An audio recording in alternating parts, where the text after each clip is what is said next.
మహిమ కలిగిన గాక.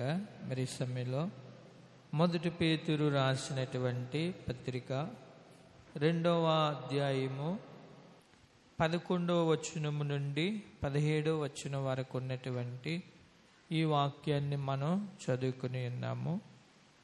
ఈ వాక్యములో నుండి 11, 12 వచనాలను చదువుకుని దేవుని వాక్యాన్ని మనం ప్రారంభం చేసుకుందాం.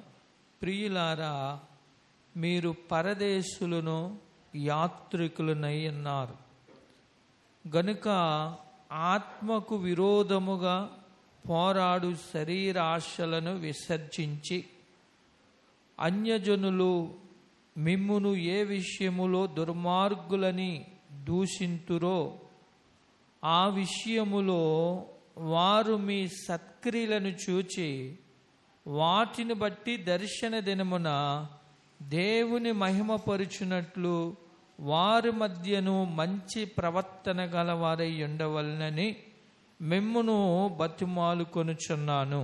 దేవుడు ఈ చిన్న వాక్యమును దీవించునుగాక. ఆమేన్. ఈ చదువుబడినటువంటి వాక్యంలో ఈ మాట, ఈ పత్రిక మనకు తెలుసు, భక్తుడైనటువంటి పేతురు గారు రాశారు. అయితే ఈ పత్రిక ఎవరికి రాశారు అనే విషయాన్ని మనం గమనించగలిగితే, ఎవరికి రాశారు ఈ పత్రిక? ఏమండి, ఎవరికి రాశారు ఈ పత్రిక? ఏమండి, సంఘానికి అంటారు. ఇంకెవరికి? మనం గమనించవలసినటువంటి విషయం ఏంటంటే, ఈ పత్రిక ఎవరికి రాశారు అనేటటువంటి మాట అక్కడ మనకి కనబడతా ఉంది. అంటే క్రైస్తవ సమూహానికి ఆయన రాశారు. పర్టిక్యులర్గా ఒక సంఘానికి మాత్రం కాదు, కానీ దీన్ని సార్వత్రిక పత్రిక అని అంటారు. అంటే ఒక సంఘానికి కాదు. ఎఫెసీ అనేటటువంటిది ఉందనుకోండి, ఎఫెసీ సంఘానికి ఆయన రాసినటువంటి పత్రిక. మనము రోమిలికి రాసినటువంటి పత్రిక ఉందనుకోండి, రోమా సంఘానికి రాసినటువంటి పత్రిక. ఈ పేతురు పత్రిక ఎలాంటిదంటే సార్వత్రిక పత్రికలు అనేటటువంటి మాట ఈ పేతురు పత్రిక ఉంటారు. ఎందుకంటే క్రైస్తవ సమూహానికి పేతురు గారు రాసినటువంటి పత్రిక. అంటే క్రైస్తవులందరికీ రాశాడు ఈ పత్రిక. అందుకని ఆ పత్రికలో మనం గమనించవలసిన విషయం ఏంటంటే, ఆయన ప్రత్యేకంగా ఎవరికి ఆయన చెప్తా ఉన్నాడంటే, మనం చదివినటువంటి వాక్యములో ఆయన 12వ వచనంలో అన్యజనులు మిమ్మును ఏ విషయములో దుర్మార్గులను దూషింతురో అనేటటువంటి మాట. అంటే ఇది ఎవరికి రాసినాడైనా?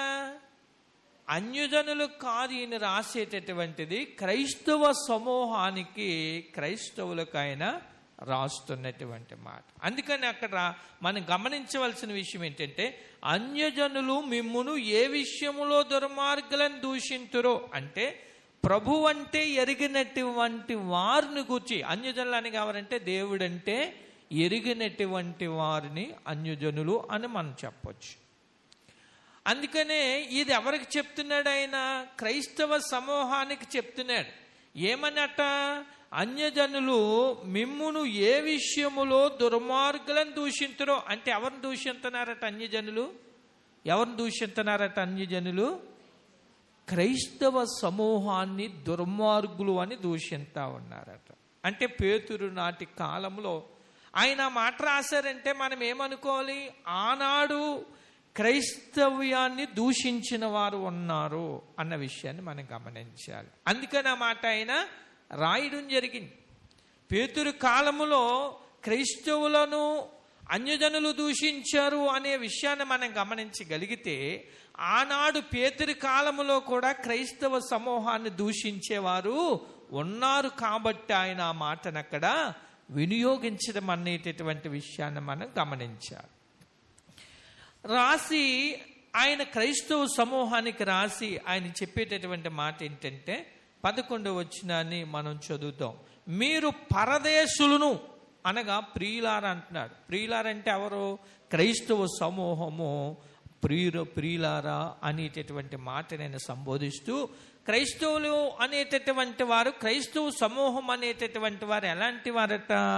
ఇదిగో మీరు పరదేశులను అనేటటువంటి మాటను ఆయన వినియోగించి. పరదేశులంటే మనం ఏమనుకోవాలి? ఇప్పుడు ఉదాహరణకి ఇక్కడి నుంచి కొంతమంది కువైట్కి వెళ్ళారు. వారిని అక్కడ ఏమంటారు? పరదేశులని అంటారు. ఎందుకంటే మా ఇండియా నుండి కువైట్కి వెళ్ళారు కాబట్టి వారిని ఏమంటారంటే భారతదేశం నా మాతృభూమి అంటాం. ఎందుకని? భారతదేశం ఎవరిది? మనం భారతదేశంలో పుట్టాం. భారతదేశం యొక్క పౌరుషత్వం మనకి ఉంది కాబట్టి ఇది మన దేశం. ఇది భారతదేశం ఎవరిది? ఇది నా దేశం అంటాం. లేకపోతే ఇది మన దేశం అంటాం. మనం పరదేశం అనేటటువంటి మాటను వినేవు. అది ఇతర దేశం నుండి కానీ ఎవరైనా మన దేశం వచ్చారనుకున్న వాళ్ళు ఏమంటారంటే వాళ్ళు పరదేశులు అనేటటువంటి. ఎందుకంటే వాళ్ళది పొరుగురు వారు అంటారు. ఏమంటారు? మన ఊరు ఎవరన్నా వచ్చారనుకోండి, వాళ్ళని ఏమంటారు? పొరుగురు వాళ్ళు అంటారు. అంటే వాళ్ళది ఈ ఊరు కాదు. అది ఈ ఊరు వాళ్ళని అయితే ఏమంటారు? వాళ్ళది ఈ ఊరే, అతనిది ఈ ఊరే అంటారు. ఒకవేళ ఎవరన్నా తెలియని వారు వస్తే మీరు ఏ ఊరండి అంటాం. ఎందుకని? వాళ్ళు మన యొక్క గ్రామస్తులు కాదు కాబట్టి వాళ్ళని పొరుగురు అంటాం. అదేవిధంగా ఇక్కడ భక్తుడైనటువంటి పేతురు గారు చెప్పేటటువంటి మాట ఏంటంటే క్రైస్తవ సమూహానికి చెప్తున్నాడు, మనము ప్రియులారా ఎలాంటి వారం అంటే పరదేశులు. అంటే పరదేశులం అంటే ఇక్కడ ఆయన చెప్పేటటువంటి మాట ఏంటంటే ఈ భూమి మీద మనది ఈ దేశము కాదు. మనది ఏ దేశం అంటే పరలోకం మన యొక్క శాశ్వతమైనటువంటి దేశము. ఈ భూమి మీద క్రైస్తవ సమూహానికి అని చెప్పే మాట ఏంటంటే ఈ భూమి మీద ఇది మన శాశ్వతమైనటువంటి దేశం మాత్రం మనది కాదు. మనది ఏ దేశం అంటే పరలోకం మన శాశ్వతమైనటువంటి దేశము అని క్రైస్తవ సమూహానికి చెప్తుంటే మనది పరలోకం మన శాశ్వతమైన దేశం, ఈ భూమి మన శాశ్వతమైనటువంటి దేశం కాదు. ఇది మాట ఎవరికి చెప్తున్నాడంటే ఆయన క్రైస్తవ సమూహానికి ఆయన తెలియజేస్తున్నాడు. తర్వాత అక్కడ ఇంకొక మాట ఏంటంటే యాత్రికులమునై ఉన్నాము. మనం ఎలా ఉన్నామట? యాత్రికులమై ఉన్నాం. యాత్రికులంటే అర్థం ఏంటి? అమ్మ ఒకసారి దేవునికి స్తోత్రం చెప్పండి. హల్లెలూయా, హల్లెలూయా. యాత్రికులంటే ఎవరు? ప్రయాణం చేసేటటువంటి వారు. అంటే ఇప్పుడు క్రైస్తవ సమూహం అంతా కూడా ఎక్కడికి ప్రయాణం చేస్తున్నారట? అదనమాట. మనం ఎక్కడికంటే ఎక్కడి నుండి మన ప్రయాణం ఎక్కడికంటే పరలోకానికి మనం ప్రయాణం చేస్తా ఉన్నామట. క్రైస్తవులు అనేటటువంటి వారు ఆయనకి చెప్పినటువంటి 3 విషయాలు. ఒకటి ఏంటంటే అక్కడ ఆయన మాట్లాడే అన్యజనులు మిమ్మును ఏ విషయములో దుర్మార్గులని దూషింతురు అనేటటువంటి మాట. అంటే క్రైస్తవులను అన్యజనులైన వారు దూషింతా ఉన్నారు అన్నటువంటి మాట మనకు. రెండవది ఏంటంటే మనము క్రైస్తవ సమూహము అనేటటువంటిది మనం గమనించాలి. ఈ భూమి మన దేశము కాదు. మనది ఏ దేశం అంటే పరలోకం మన దేశం. ఇప్పుడు మూడోది ఏంటంటే ఆ పరలోకానికి మనం ఏం చేస్తున్నామంటే ప్రయాణాన్ని చేస్తా ఉన్నాం. మనం పరలోకానికి ప్రయాణం, మనం యాత్రికులు. అంటే ప్రయాణాన్ని ప్రారంభిస్తున్నాం. ఏమో ప్రభు ఎప్పుడు తీసుకెళ్తాడు అక్కడికి మనకి తెలియదు. కానీ క్రైస్తవులు అనేటటువంటి వారందరం కూడా ఎవరమంటే మనం యాత్రికులం, ప్రయాణికులమై ఉన్నాం. దేవునికి స్తోత్రాలు కలిగినాయి. ఇప్పుడు మనం గమనించాలి, ఆయన క్రైస్తవ సమూహానికి చెప్పిన మాట ఏంటంటే ఎక్కడ ఇది మాత్రం ఈ లోకం మంది కాదు, పరలోకం మంది. అక్కడికి మనం ప్రయాణం చేస్తున్నాము. అయితే మనం ఏం చేయాలి అనే విషయాన్ని ఏం చెప్తున్నాడంటే అన్యజనులు మిమ్మును ఏ విషయములో దుర్మార్గులను దూషించురో ఆ విషయములో వారు మీ సత్క్రియలను చూచి వాటిని బట్టి దర్శన దినమందు దేవుణ్ణి మహిమపరుచున్నట్లు వారి మధ్యను మంచి ప్రవర్తన గలవారే ఉండవలనని మిమ్మును బతిమాలు కొనుచున్నా. క్రైస్తవ సమూహానికి ఆయన ఇచ్చినటువంటి ఉపదేశం ఏంటంటే ఇదిగో అన్యజనులు క్రైస్తవులను ఏం చేస్తున్నారటంటే దూషింతా ఉన్నారట. ఎందుకు దూషిస్తున్నారు అనేటటువంటి విషయాన్ని గమనించగలిగితే కొన్ని పనులను బట్టి ఇతరులు దూషించడానికి అవకాశం దొరికింది. అయితే ఇప్పుడు అన్యజనులలో మరి క్రైస్తవ సమూహాన్ని బట్టి ఎవరికి మహిమ కలగాలట? ఎవరికి మహిమ కలగాలట? మనం చదివిన వాక్యంలో, అన్యజనులు మిమ్మును ఏ విషయములో దుర్మార్గులను దూషింతురో ఆ విషయములో వారు మీ సత్క్రియలను చూచి వాటిని బట్టి దర్శన దినమున దేవుని మహిమపరచునట్లు. ఎవరిని మహిమపరచాలట? క్రైస్తవ సమూహమును బట్టి, క్రైస్తవ సంఘమును బట్టి, క్రైస్తవులను బట్టి అన్యజనులు ఎవరిని మహిమపరచాలట? ప్రభువుని మహిమపరచాలట, దేవుణ్ణి మహిమపరచాలట. అయితే మనం గమనించవలసినటువంటిది, మనం నేర్చుకోవలసిన చిన్న పాఠం ఏంటంటే, దేవుని అన్యజనుల్లో ఎలా మహిమపరచాలి మనం? క్రైస్తవ సమూహము, క్రైస్తవుడు అనేటటువంటి వ్యక్తి అన్యజనుల్లో దేవుణ్ణి ఎలా మహిమపరచాలి? మనం ఎవరిని మహిమపరచాలంటే దేవుణ్ణి మహిమపరచవలసిన వారమయ్యాం. దేవుని పిల్లలందరము కూడా మనం ఎవరిని మహిమపరచాలంటే నిత్యము కూడా దేవుణ్ణి మనము మహిమపరచవలసిన వారమయ్యాం. ఎందుకు అనే విషయాన్ని గమనించగలిగితే, ఆయనే మనలను పుట్టించాడు కాబట్టి, ఆయన రక్తాన్ని వెలగా పెట్టి మనల్ని కొన్నాడు కాబట్టి, ఆయన ప్రాణం మన కొరకు అర్పించాడు కాబట్టి, ఆయనే మనలను బ్రతికిస్తూ పోషిస్తూ ఉన్నాడు కాబట్టి, అనుదినము ప్రతి నెల కూడా ఆయన శరీరాన్ని, ఆయన రక్తాన్ని మనము త్రాగుతూ ఉన్నాము కాబట్టి, అందును బట్టి మనం ఏం చేయాలంటే, పరలోకాన్ని మనకి ఇచ్చుట కొరకు క్రీస్తు ప్రభు వారు మన పాపముల నుండి కడిగి మనల్ని పవిత్రపరిచారు కాబట్టి, ఈ భూమి మీద మనం ఏం చేయగలగాలంటే, ఎవరిని మహింపరచాలంటే నిత్యము కూడా దేవాది దేవుణ్ణి మనము మహింపరచవలసిన వారమే ఉన్నాం. అయితే ఈ అన్యజనులలో, ఈ లోకములో, ఈ భూమి మీద క్రైస్తవ సమూహము దేవుణ్ణి ఎలా మహిమపరచాలి అని అంటే, దేవుణ్ణి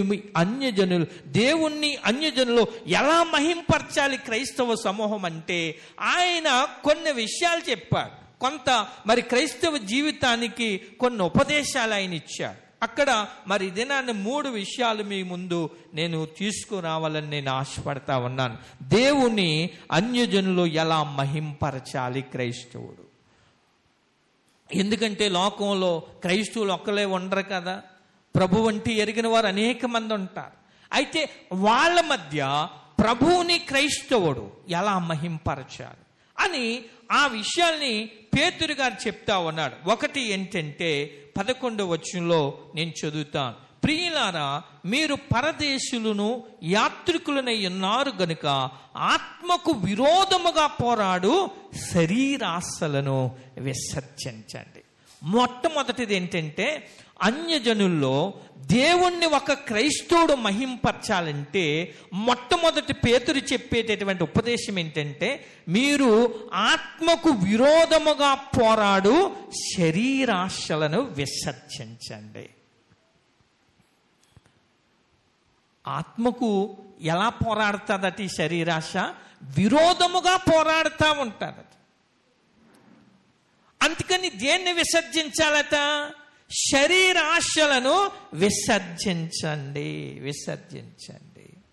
దేవుని పిల్లలుగా అన్యజనుల ఎదుట, అంటే ప్రభు అంటే ఎరిగిన వారి మధ్య మనం దేవుణ్ణి మహింపరచాలంటే దేవుని పిల్లలు శరీరాశలను వారు విసర్జించాలట. విసర్జించడం అంటే ఏంటి? విడిచిపెట్టాలి. ఇప్పుడు ఏదైనా పాడైపోయింది అనుకోండి, దాన్ని పడేస్తాం. అంటే దాన్ని మనం ఏం చేస్తాం? విడిచిపెట్టేస్తాం. అంటే ప్రభు అంటే ఎరిగిన వారి మధ్య మనం ఎలా ఉండాలంటే, ఇదిగో శరీర ఆశలను మనం విసర్జించాలట. ఈ శరీరాశలు ఎవరికి విరోధంగా పోరాడతాయట? ఆత్మకు విరోధముగా పోరాడతాయి. అంటే దేవుని ఆత్మకు విరోధముగా పోరాడతాయట. అందుకని అయితే శరీరాశలు అనేటటువంటి ఏంటి అనే విషయాన్ని మనం గమనించగలిగితే మనందరికీ తెలిసినవి. ఒకసారి గల్తీలకు రాసినటువంటి పత్రిక 5వ అధ్యాయము 16వ వచనం నుండి కొన్ని విషయాలు మనకు కనబడతాయి. గల్తీలకు రాసిన పత్రిక 5వ అధ్యాయము 16వ వచనము నుండి, నేను చెప్పునేది ఏమనగా ఆత్మానుసారముగా నడుచుకుని అప్పుడు శరీరేచ్ఛను నెరవేర్చరు. శరీరము ఆత్మకును, ఆత్మ శరీరమునకును విరోధముగా అపేక్షించు. ఇవి ఒకదానికొకటి వ్యతిరేకముగా ఉన్నవి గనుక మీరేవి చేయ నిశ్చయింతురో వాటిని చేయకుందురు. మీరు ఆత్మచేత నడిపింపబడిన ఎడల ధర్మశాస్త్రమునకు లోనైన వారు కారు. శరీర కార్యములు స్పష్టమై ఉన్నవి, అవేవనగా జారత్వము. శరీర కార్యాలను మనం ఏం చేయాలట? విసర్జించాలట. ఇక్కడ శరీర కార్యాల గురించి కానీ చెప్తున్నాడు ఏంటట? మొట్టమొదటిది ఏంటంటే జారత్వము. దీని గురించి విపులంగా వివరణ అవసరం లేదు. అంటే జారత్వం అంటే అన్యులు ఎవరిని చూస్తుంటారు చెప్పండి? ఇప్పుడు ఉదాహరణ బైబిల్ పట్టుకుని మన ప్రార్థనకు వచ్చామనుకోండి, మన బైబిల్ పట్టుకుని రావడం చూస్తారు. మనం రేపొద్దున్న ఏదైనా సెంటర్లో నిలబడ్డామనుకోండి, ఎక్కడైనా నిలబడ్డామనుకోండి, వాళ్ళు ఏమంటారు? ఒరీడు ఆదివారం బైబిల్ పెట్టుకుని ప్రార్థనకి వెళ్తాడు, చూసావా ఇప్పుడు మళ్ళీ ఇక్కడ ఏం చేస్తున్నాడో అంటారనరా? ఒక రోజున ఈ మధ్యకాలంలో ఒక అడ్రస్ కనుక్కోవలసి వచ్చింది. ఆ అడ్రస్ ఏంటంటే నేను ఎప్పుడూ ఎన్నడూ వెళ్ళనటువంటి, అసలు ఆ దరిదాపులోకి వెళ్ళనటువంటి చోటకి వెళ్ళవలసి వచ్చింది. ఎంత సిగ్గుపడుతూ, ఎంత భయపడుతూ, ఎంత ఇక్కడికి వెళ్ళేసరికి తెలిసిన వాళ్ళు కూడా ఉన్నారు. ఏంటంటే పాస్టర్ గారు ఇక్కడ అడుగుతున్నారన్న. అంటే చూసారా మనల్ని ఏం చేస్తుంటారు అంటే, ఒక దేవుణ్ణి నమ్ముకున్నటువంటి వ్యక్తి ఒక క్రైస్తవుడు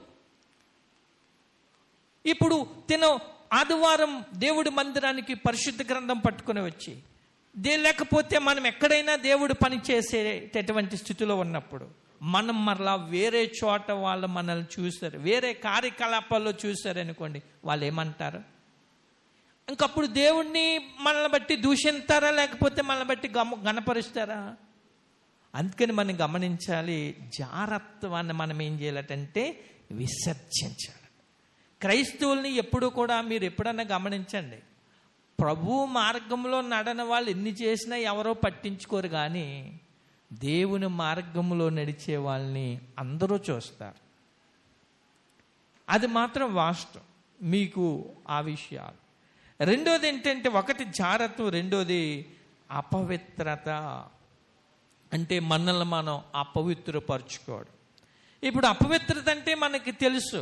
దానియేలుకి చక్కగా అన్నీ కూడా రాజు, ఆ దానియేలుకి షద్రక్ మేషక్ అబేద్నెగోలకు అన్నీ ఇచ్చాడు. రాజు తినేటటువంటి ఆహారం, ద్రాక్షారసాలన్నీ కూడా వాళ్ళ నలుగురికి ఇవ్వండి అన్నాడు.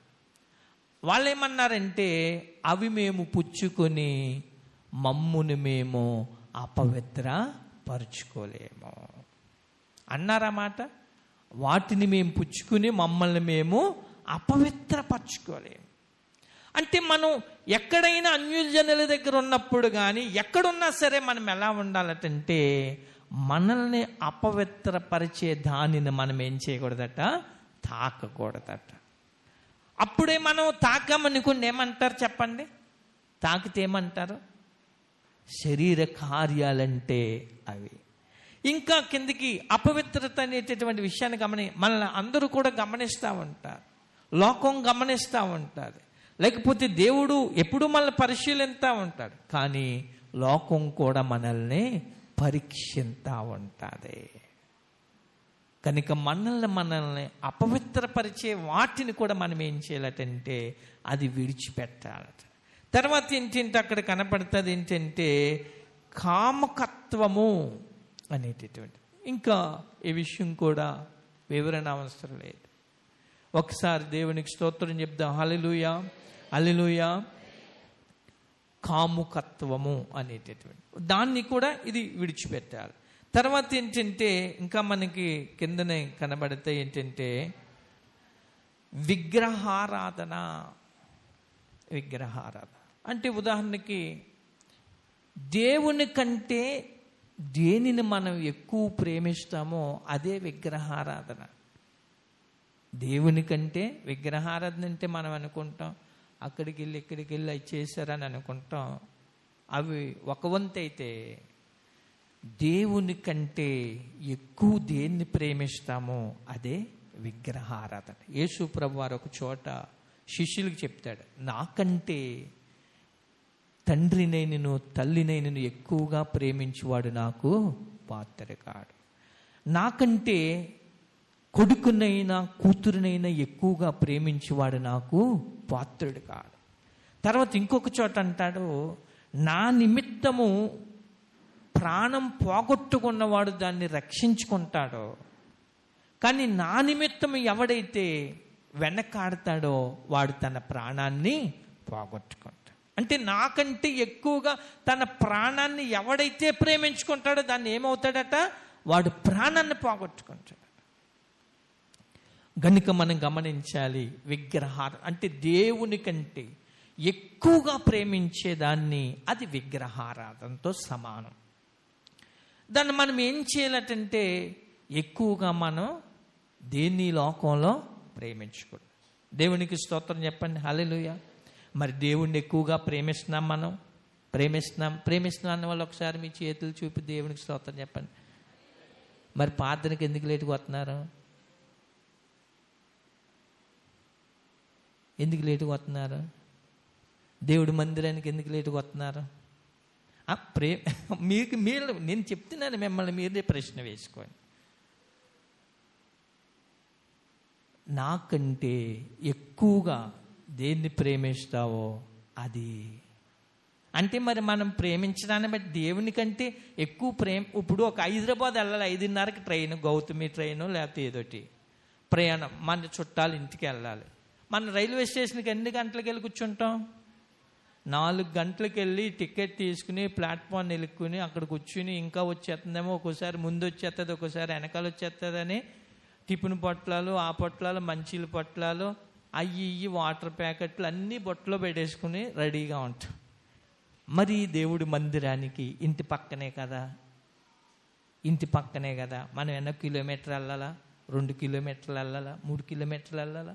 మరి ఎందుకు మనం ఎవరిని ఎక్కువ ప్రేమిస్తున్నాం?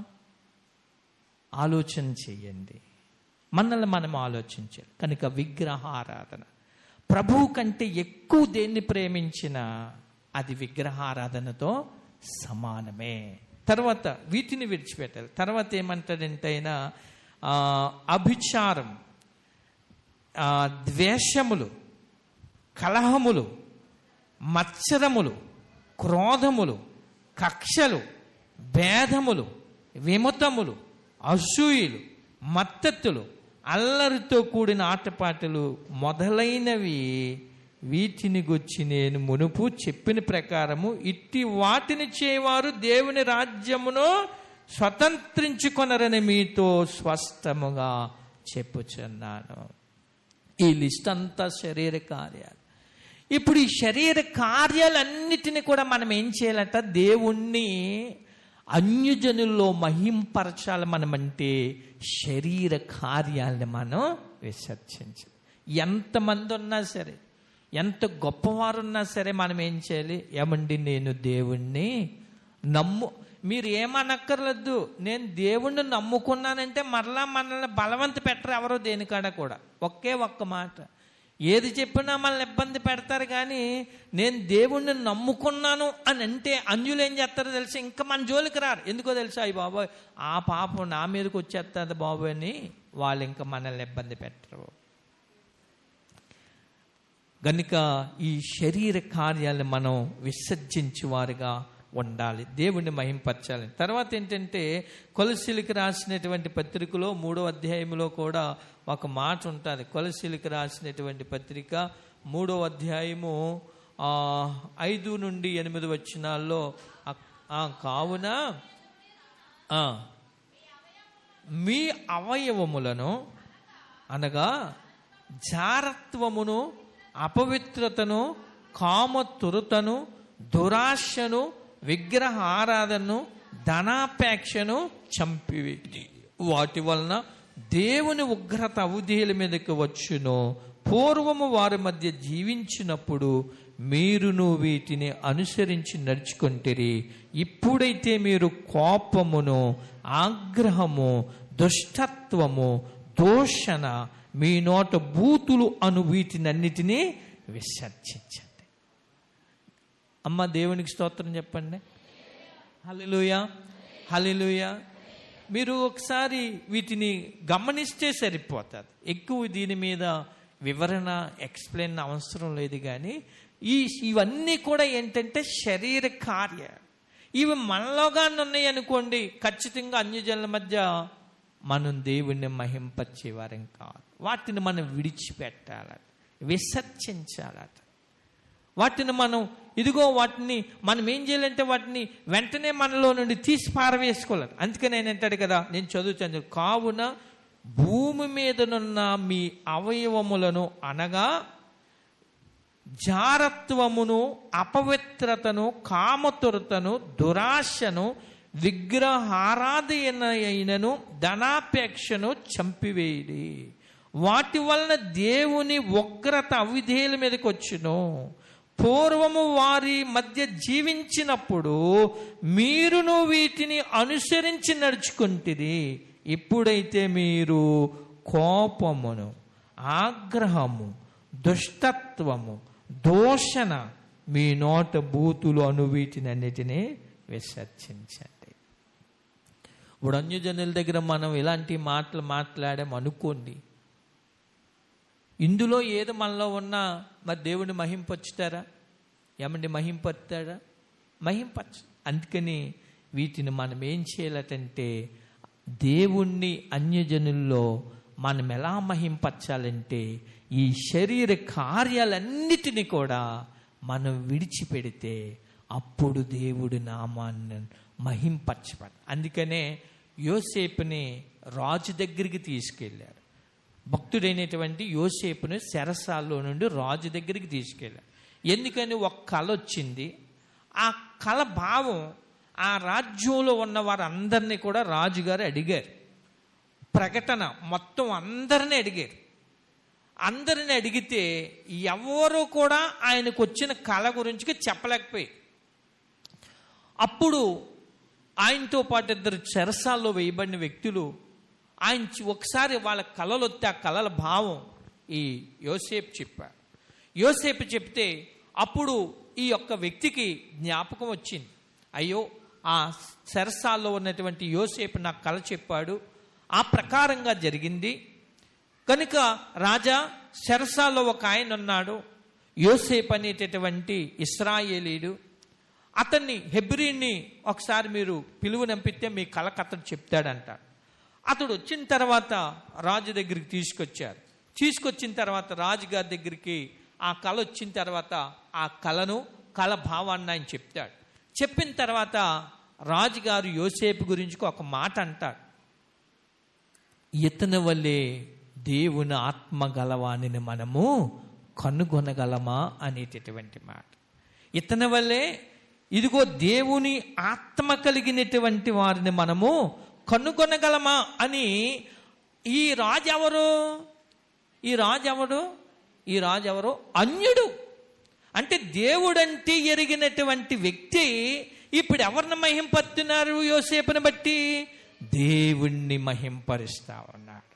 రాజుగారు అయితే అన్యుడే, కానీ యోసేపు ఎవరంటే దేవుణ్ణి ఎరిగినటువంటి వ్యక్తి. అందును బట్టి యోసేపు యొక్క ఆ మంచి మాటను బట్టి ఆ రాజు ఏం చేస్తాడంటే దేవుణ్ణి మహిమపరిచినట్లుగా మనకి కనబడతా ఉంటుంది. కనుక మనము కూడా ఒకవేళ అన్యజనుల్లో మనము దేవుణ్ణి మహిమపరిచే వారిగా ఉండాలి అనేటటువంటి విషయాన్ని మనం గమనించినట్లయితే మనము కూడా ఏం చేయాలంటే శరీర ఆశలను మనము విసర్జించు వారిగా మనముంటే ఖచ్చితంగా దేవుణ్ణి మనము మహిమపరిచేటటువంటి వారిగా మనం ఉండగలుగుతాం. కనుక అన్యజనుల మధ్య యోసేపుని బట్టి దేవుని నామము మహిమపరచబడింది. ఎందుకు మహిమపరచబడింది? యోసేపు శరీర కార్యాలని విసర్జించినటువంటి వ్యక్తి. శరీర కార్యాలని విసర్జించాడు.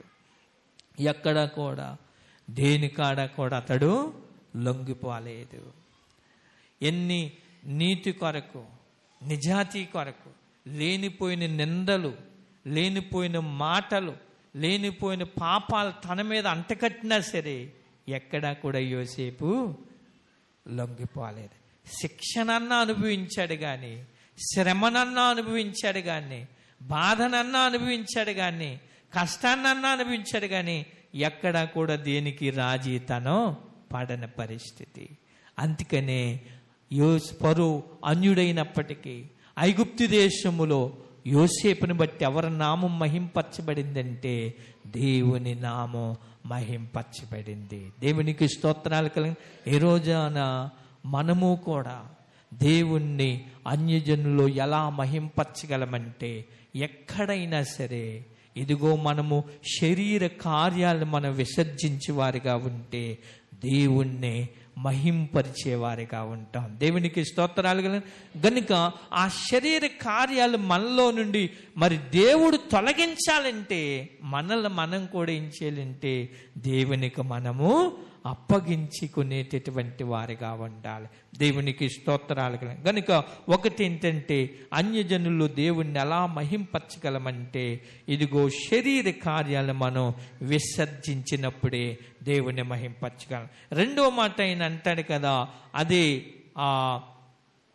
మొదటి పేతురు రాసినటువంటి పత్రిక 2వ అధ్యాయము 12వ వచనంలో మనకు కనబడదు. అన్యజనులు మిమ్మును ఏ విషయములో దుర్మార్గులని దూషింతురో ఆ విషయములో వారు మీ సత్క్రియలను చూచి వాటిని బట్టి దర్శన దినమున దేవుని మహిమపరుచున్నట్లు వారి మధ్యన మంచి ప్రవర్తన గలవారి ఉండవలనని మిమ్మును బతిమలాడుకొనుచున్నారు. రెండోది ఏంటంటే సత్క్రియలు, మీ సత్క్రియలను చూచి అనేటటువంటి మాట.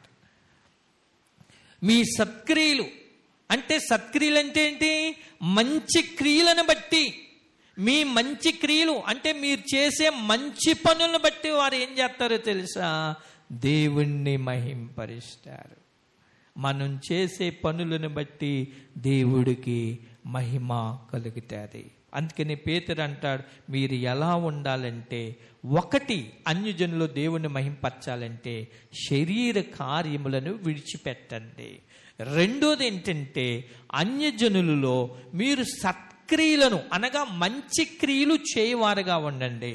అప్పుడు దేవుడు మిమ్మును బట్టి మహింపరచబడతాడు. గనుక ఈ సత్క్రియలు అనేటటువంటి విషయాన్ని మనం గమనించగలిగితే, హెబ్రీయులకు రాసినటువంటి పత్రిక 10వ అధ్యాయము 24-25 వచనాల్లో కొన్ని మాటలు అక్కడ మనకు కనబడతాయి.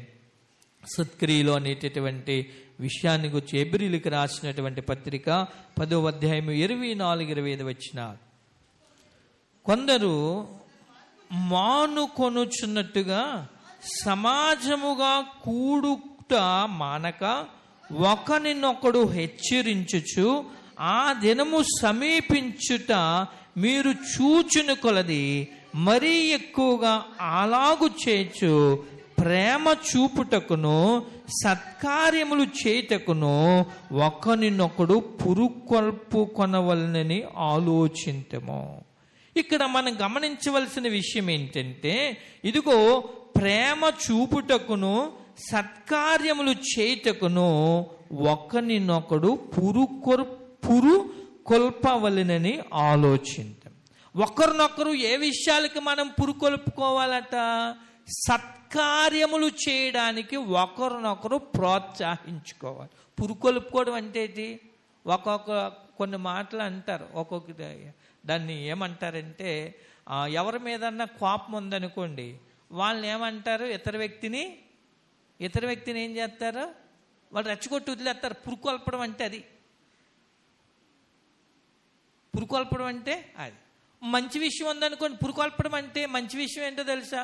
ఒకడు ఎవడన్నా చదువుకుంటున్నాడు అనుకోండి, ఒరే బాబు నువ్వు బాగా చదువుకోవాలరా, నువ్వు చదివితే ఎలా అవుతావరా అన్నది అనుకోండి, అది కూడా ఏంటి? పురుకొల్పుకోవడం, ప్రోత్సహించడం. ఒకవేళ దేవుడి విషయాలు ఇక్కడ మనం గమనించాలి. ప్రేమ చూపుటకును అంటే ఒకరినొకరు ప్రేమించుకునే విధంగా ఉండడానికి కూడా మనం ఏం చేయాలట? ప్రోత్సహించువారిగా ఉండాలి, పురుకొల్పు వారిగా ఉండాలి. ఏ ప్రేమ? మంచి ప్రేమ. మంచి ప్రేమ అంటే ఇది మన ప్రేమ ఎట్లా ఉండాలంటే, మనం ప్రేమించే విధానం ఇతరులకు మేలు కలిగేటటువంటి విధంగా మన ప్రేమలు ఉండగలగాలి. ఇతరులకు హాని కలిగించేటటువంటి విధంగా మన ప్రేమతత్వాలు ఉండకూడదు. ఒకరినొకరు మంచి విషయాల్లో, ఇదిగో ప్రేమించుకునే విషయంలో, ఇదిగో ఒకరినొకరు పురుకొల్పుకోవాలట, ఒకరినొకరు ప్రోత్సహించుకోవాలట. ఒక ఉదాహరణ నేను చెప్తాను. దేవునికి స్తోత్రం చెప్పండి. పురుకొల్పడం అంటే, మన ఇక్కడ మందిరం పని జరిగింది. మందిరం పని జరిగేటప్పుడు నేను మొత్తం ఈ పేట అంతా తిరుగుతూ, కుర్రోళ్ళు అందరి దగ్గరికి తిరుగుతూ, పెద్దోళ్ళ దగ్గరికి తిరుగుతూ ఏం చేసేవాడంటే, బాబు ఈ పని చేయండి, ఈ పని చేయండి, ఈ పని చేయండి అంటే అది ఏంటది? పురుకొల్పడం, ప్రోత్సహించడం. ఇది ఏ పని? ఇది మంచి పని. ఒకవేళ ఇంకొక మాటలో చెప్పాలంటే, ఒకవేళ ఎక్కడన్నా ఏదన్నా ప్రార్థన జరిగింది, ఏదన్నా మంచి కార్యక్రమం జరిగింది అని కూడా అక్కడికి మనం ఏం చేయాలి? ప్రోత్సహించాలి.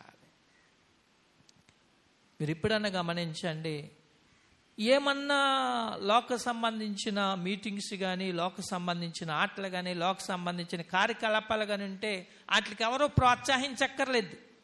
వాటిని ఎవరైనా పురుకొల్పాలా అవసరం లేదు.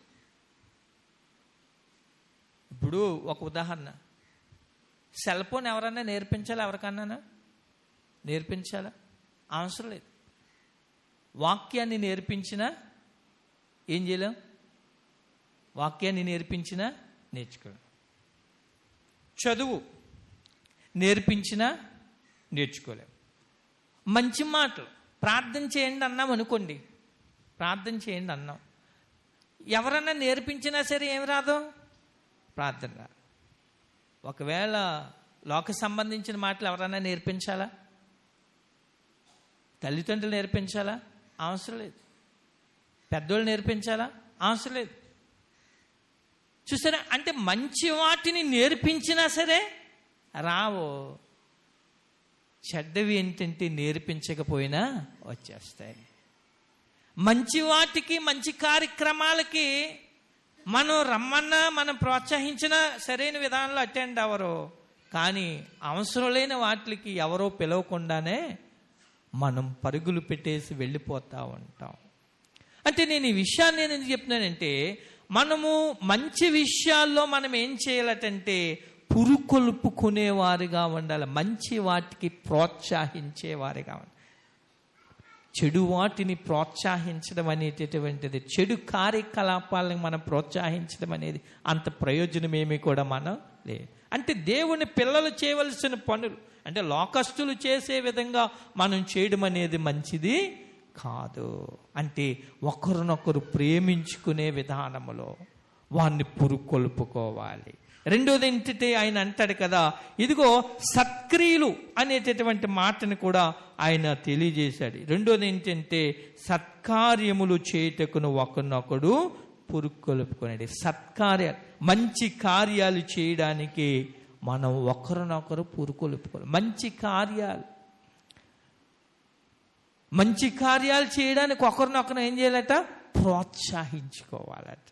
మరి అలాగే ఎంత మంచి కార్యాలు చేయడానికి ఎవరు ఎంతమంది ప్రోత్సహించుకుంటారో నాకైతే తెలియదు. కానీ సత్కార్యాలంటే మంచి కార్యాలకి ప్రోత్సహించేవారే సత్కార్యాలు అంటాయి. మరి అలాంటి మంచి కార్యాలు ఎప్పుడన్నా ఒక విషయాన్ని గమనించండి. ఒక ఇల్లు కట్టాలంటే చాలా కష్టం. ఒక ఇల్లు కాలిపోవాలంటే ఒక అగ్గిపుల్ల చాలు. ఒక వ్యక్తికి మంచి చేయాలంటే చాలా కష్టం. ఒక వ్యక్తికి చెడ్డ చేయాలంటే 1 సెకండ్ సరిపోతుంది. ఒక కుటుంబం నిలబడాలంటే ఏంటి, కొన్ని 100 మాటలు చెప్పాలి. ఒక కుటుంబం విడిపోవాలంటే 1 మాట చాలు. ఈ విషయాన్ని ఎందుకంటే మంచి విషయాల్లో సత్కార్యాలకు మనం ఏం చేయాలంటే ఒకరినొకరు ప్రోత్సహించుకునేవారుగా ఉండగలగాలి. అందుకనే సత్కార్యాలంటే ఏంటో చెప్తాడు. ఒకసారి మత్తయి సువార్త 5వ అధ్యాయము 16వ వచనంలో కూడా యేసు ప్రభు వారు కొన్ని విషయాలు చెప్తాడు.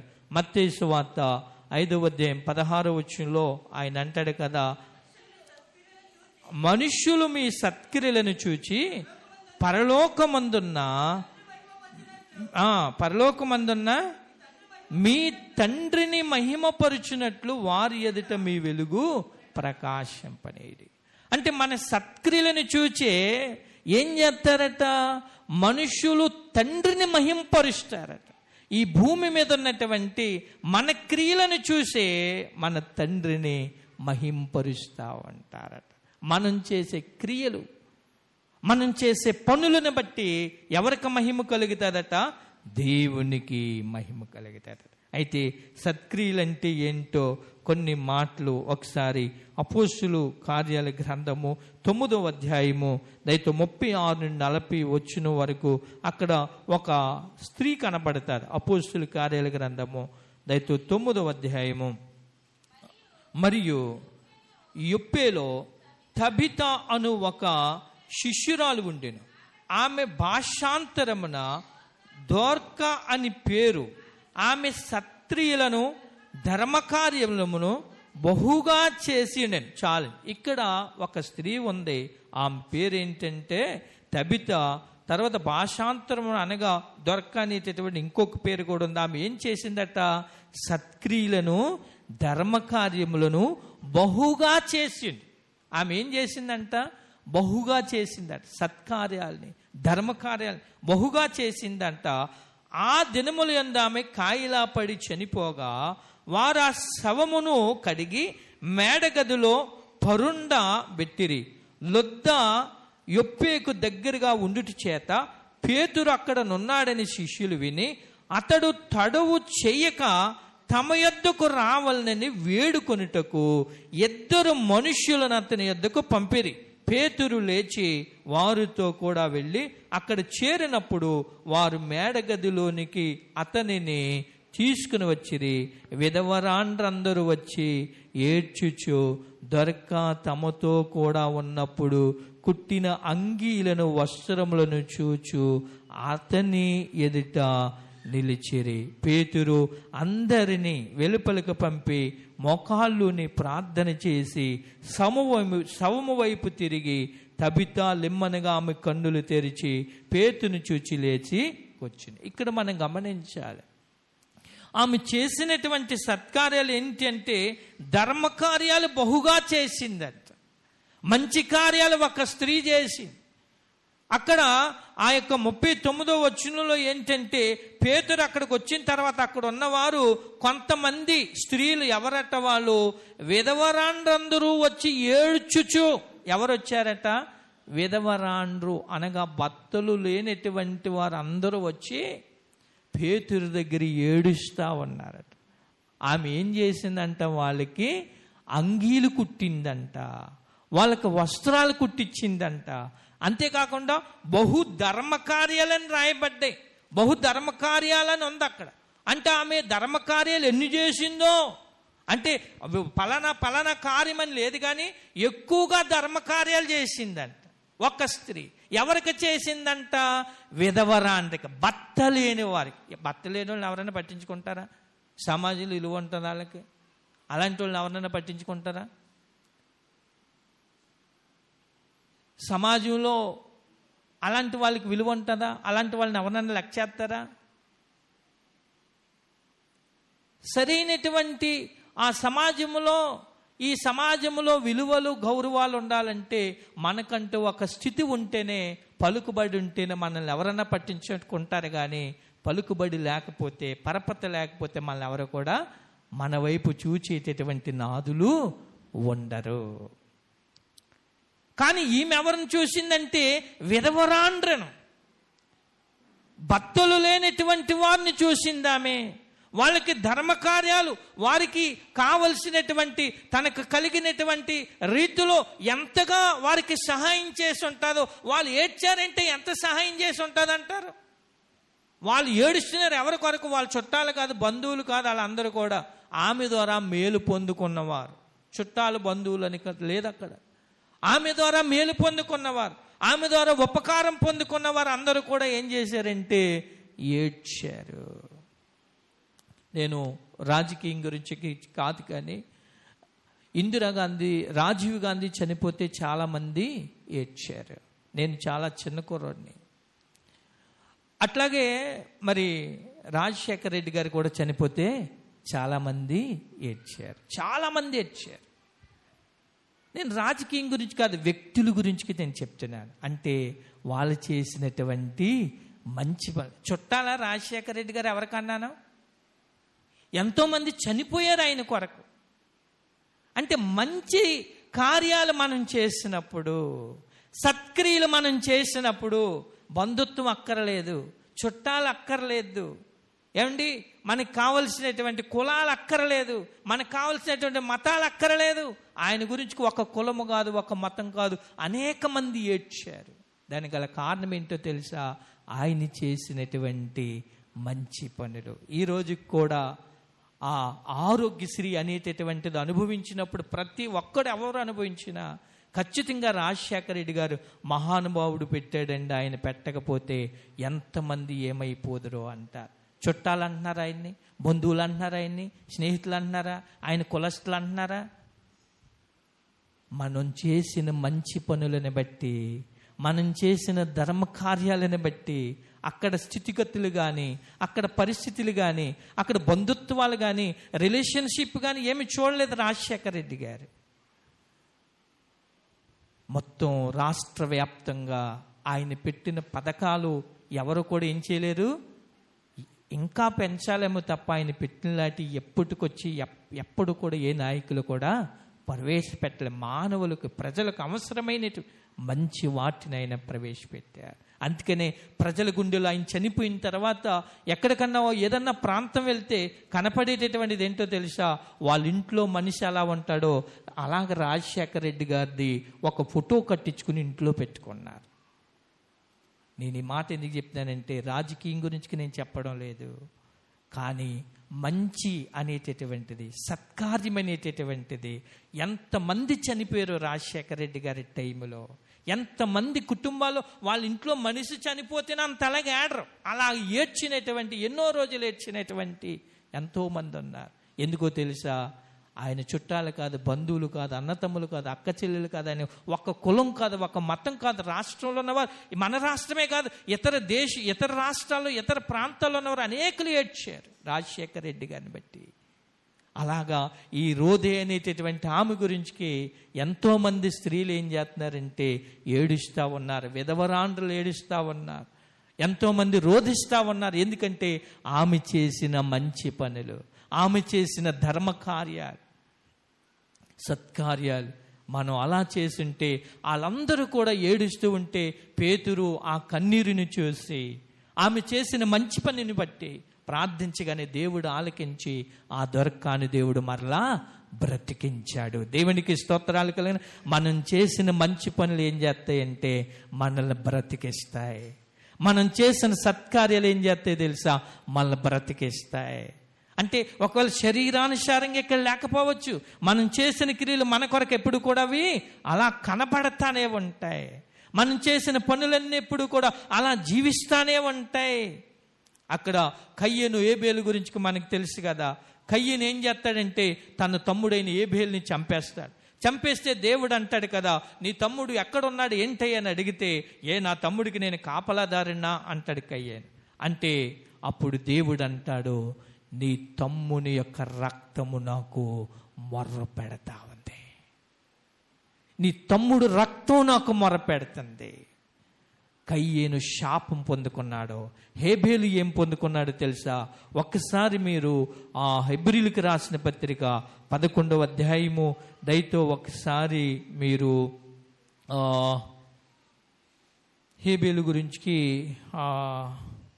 ఒకసారి 11వ అధ్యాయము 4వ వచనాన్ని చదువుదాం. విశ్వాసమును బట్టి హేబేలు కయ్యని కంటే శ్రేష్టమైన బలి అర్పించెను. దేవుడు అతని అర్పణలను గురించి సాక్ష్యం ఇచ్చినప్పుడు అతడు ఆ విశ్వాసమును బట్టి నీతిమంతుడని సాక్ష్యం పొందెను.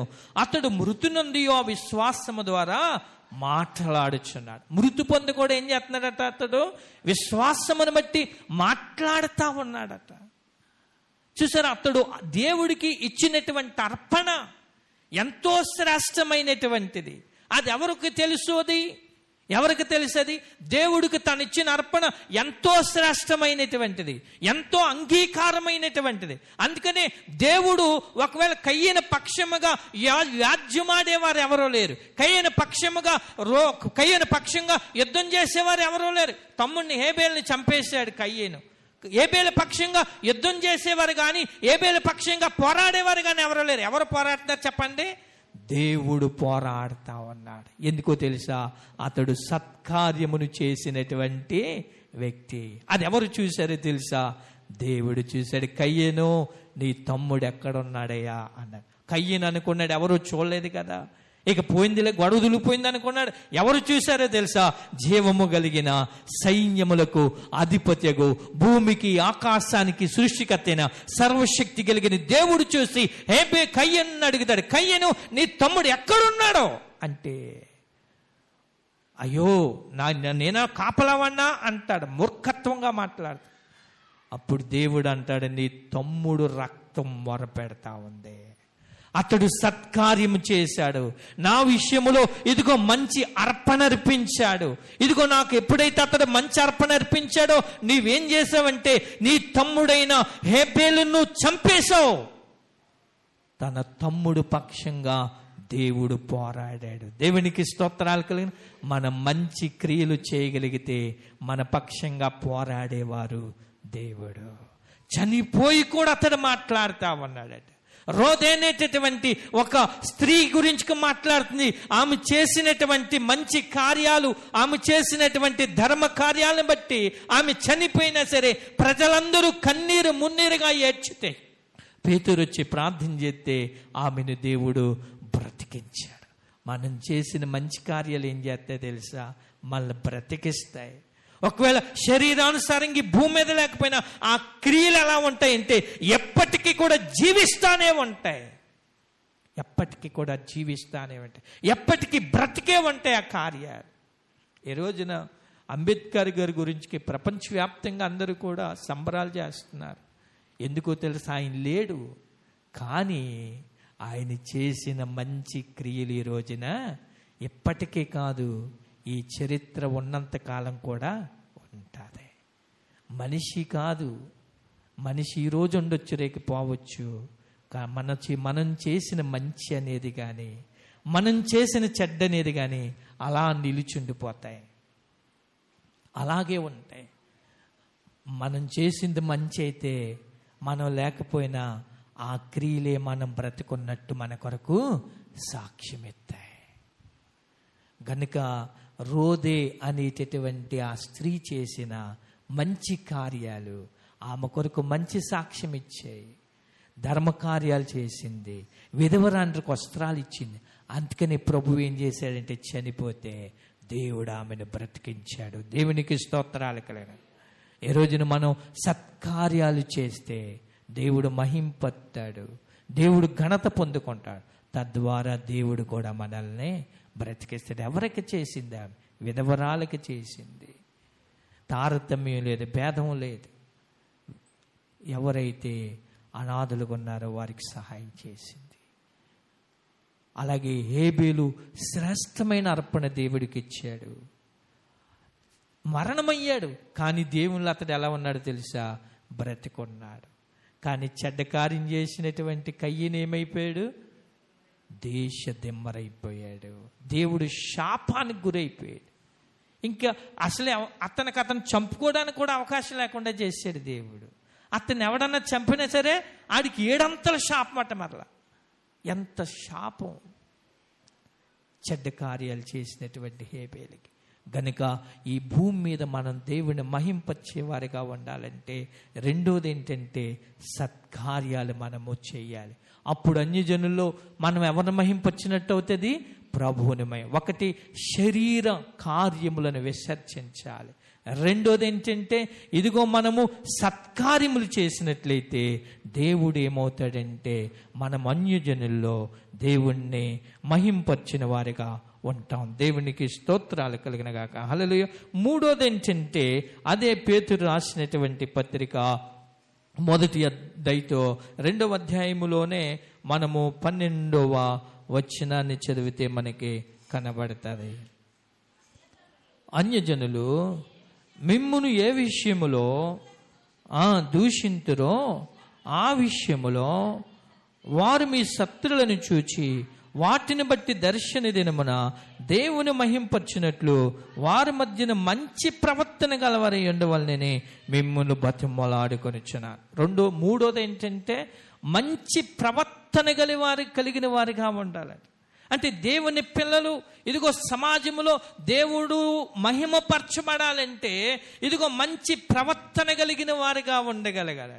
మంచి ప్రవర్తన, ఇక్కడ మనం మంచి ప్రవర్తన, అందుకనే పేతురు అంటాడు కదా, వాళ్ళకి ఇచ్చే ఉపదేశం ఏంటంటే ఇదిగో మీరు ఎట్లా ఉండాలంటే ఇదిగో వారి మధ్యన మంచి ప్రవర్తన గలవారై ఉండవలనని మిమ్మల్ని బతిమాలు కొంచున్నాను నేను. మంచి ప్రవర్తన గల, అది అక్కడే 15వ వచనంలో కూడా ఆయన ఇంకొక మాట ఉంటుంది, అనగా మీరిట్లు యుక్త ప్రవర్తన గలవారై అజ్ఞానముగా మాట్లాడు మూర్ఖులు నోరు మూయుట దేవుని చిత్తం అన్నకాడ యుక్త ప్రవర్తన గలవారై అన్నకాడ 2 అనేటటువంటి మాట ఉంది. ఆ కిందని చిన్న అక్షరాలు ఉన్నాయి, ఒకసారి చదువుతారా ఏమండి? అందరూ బైబిల్ మూసారేటి? ఏంటట? యుక్త ప్రవర్తన గలవారే అన్నకాడ 2 అనేటటువంటి చిన్న అక్షరాన్ని కింద చూస్తే కనపడుతుంది. ఏంటట?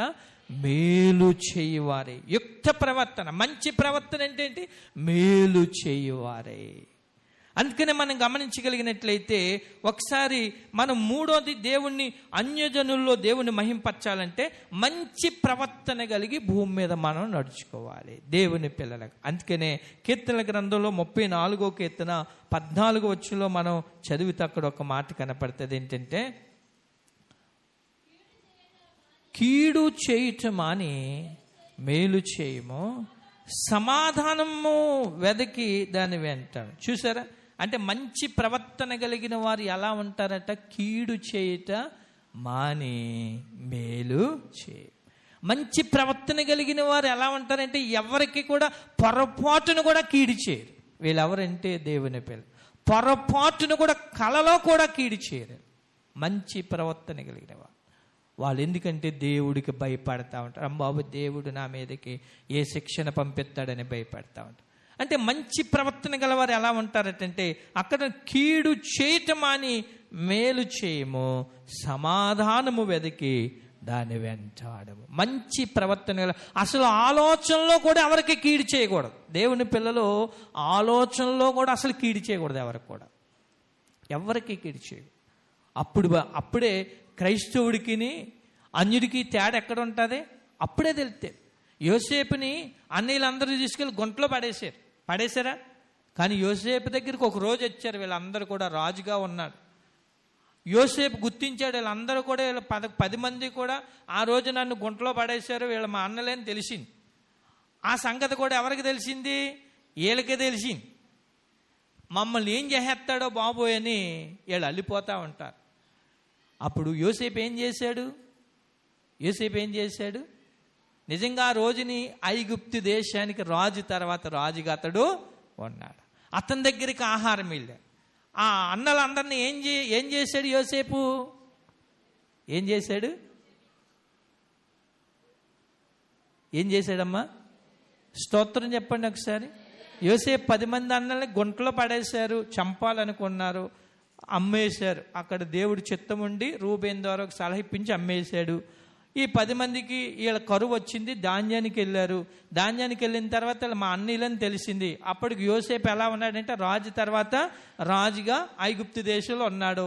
అప్పుడు యోసేపు ఏం చేయాలి? నిజంగా ఏం చేయాలి చెప్పండి? మా నాన్నకి నన్ను దూరం చేశారు, ఇంటికి దూరం చేశారు, దేశానికి దూరం చేశారు, నన్ను చెదక్కొట్టేశారు, గుంటలో పడేశారు, నన్ను తొక్కేశారు, ఇది చేశారు, అది చేశారు. యోసేపు నిజంగా ఏం చేయాలి?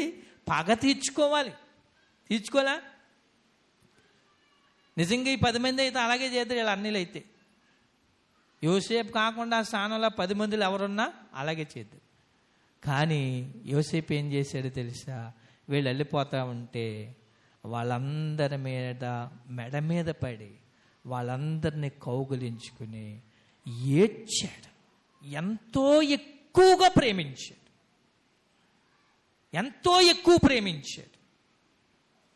మంచి ప్రవర్తన గలవారు మనకెవరన్నా కీడు చేసినా సరే వాళ్ళ కీడు మనం చెయ్యం, వాళ్ళని ప్రేమిస్తాం. అది మంచి ప్రవర్తన.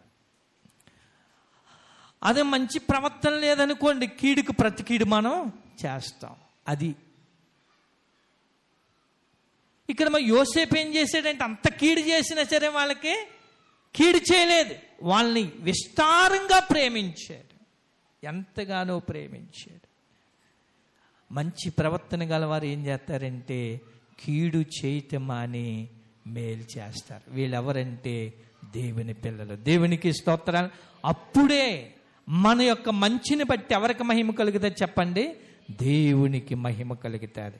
తర్వాత రెండోది ఏంటంటే లూకాసు వార్త 6వ అధ్యాయము 35-36 వచనంలో ఒక మాట కనపడుతుంది. లూకాసు వార్త 6వ అధ్యాయము 35-36 వచనంలో ఒక మాట కనపడుతుంది.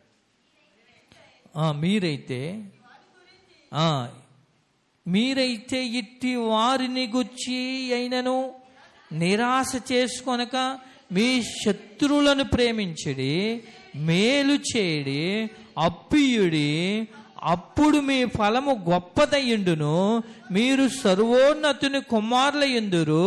ఆయన కృతజ్ఞత లేని వారి ఎడలను దుష్టుల ఎడలను ఉపకారి అయి ఉన్నాడు. కాబట్టి మీ తండ్రి కనికరమ గలవాడై ఉన్నట్టు మీరును కనికరమ గలవారయ్యుండుడి. ఆయన యేసుప్రభు ఎలా ఉన్నాడట? కృతజ్ఞత లేని వారి ఎడలను దుష్టుల ఎడలను ఉపకారి అయి అన్నాడు. అంటే కృతజ్ఞత లేని వారు అంటే ఎవరు? ఎన్ని మేలులు చేసినా, ఎన్ని మేలులు పొందుకున్నా వాళ్ళు తిరిగి నాకు ఈ మేలు చేశారనే సంతోషం లేని వారి ఎడల కూడా ఆయన ఏం కలిగి ఉన్నాడట? ఉపకారి అయి ఉన్నాడట. అంతేకాకుండా దుష్టుల ఎడలం, అంటే దుష్టులు అనగా తెలుసు, అంటే చెడు పనులు చేసి వారి ఎడల కూడా ఆయన ఉపకారి అన్నాడట.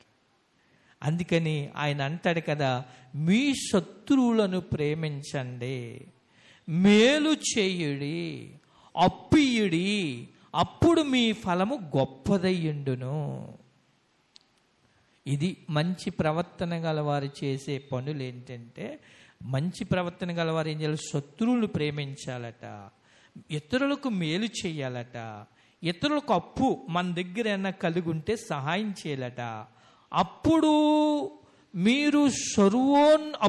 మీ ఫలము గొప్పదయ్యుండును, మీరు సర్వోన్నతుని దేవుని కుమారులయ్యుందురు. ఆయన కృతజ్ఞత లేని వారి ఎడలను దుష్టుల ఎడలను ఉపకారి అన్నాడు. తర్వాత మీ తండ్రి కనికరము గలవాడై అన్నాడు. అనగా మంచి ప్రవర్తన కలిగిన వారు ఎలా ఉంటారంటే ఇతరులకు కీడు చేయకుండా మేలు చేస్తారు. తర్వాత ఏంటంటే వారు ఏం చేస్తారంటే ఇతరులకు ఉపకారం చేస్తారు, ఇతరుల పైన కనికరము చూపిస్తారు. మంచి ప్రవర్తన కలిగినటువంటి అప్పుడే మనము అన్యజనుల్లో ఎవరిని మహింపరిచేవారిగా ఉంటామటంటే దేవుణ్ణి మహింపరిచేవారిగా. కనికరము గలవారు ధన్యులు, వారి కనికరము పొందెదరు. దేవునికి స్తోత్రాలు కలిగిన. హల్లెలూయా. దేవుణ్ణి అన్యజనుల్లో ఎలా మనం మహింపరచాలంటే 3 విషయాలు. ఒకటి ఏంటంటే శరీరాశలు మనం విసర్జించాలి. రెండోది ఏంటంటే సత్క్రియలను మనము చేయువారిగా ఉండాలి. మూడోది ఏంటంటే మంచి ప్రవర్తన కలిగిన వారిగా ఉంటే అన్యజనుల్లో దేవుణ్ణి మహింపరుస్తాం. అలా దేవుణ్ణి మహింపరిస్తే దేవుడు అంటాడు, నన్ను గణపరుచు వారిని నేను గణపరుస్తాను. మనం ప్రభువుని మహింపరిస్తే ప్రభువు మనల్ని గణపరుస్తాడు. అటువంటి కృప దేవుడు మనకి దయచేయనుగాక. ఆమేన్. తలలు వంచుకుందాం, ప్రార్థన చేసుకుందాం. మహాపరిశుద్ధుడు అయిన మా ప్రియమైన పరలోకపు తండ్రి, నీకు వందనాలు దేవా. ఈ భూమి మీద మేము నిన్ను మహిమపరచువారిగా ఉండునట్లుగా మీరు మాకు సహాయము చేయండి నాయన. ప్రభువా, మరి సమయమందు అన్యజనుల్లో మేము నిన్ను మహింపరిచేలాగా మమ్మల్ని మీరు నడిపించండి. శరీర క్రియలను విడిచిపెట్టే కృప మాకు దయచేయండి. సత్క్రియలను చేయవారుగా మమ్మల్ని మీరు స్థిరపరచండి. మంచి ప్రవర్తన కలిగి నడుచుకుని నిన్ను మహిమపరిచే కృప మాకు దయచేస్తారని, ఈ మాటలు విన్న మమ్మల్ని అందరినీ దీవించమని యేసు నామంలో వేడుకుంటున్నాము తండ్రి. ఆమేన్.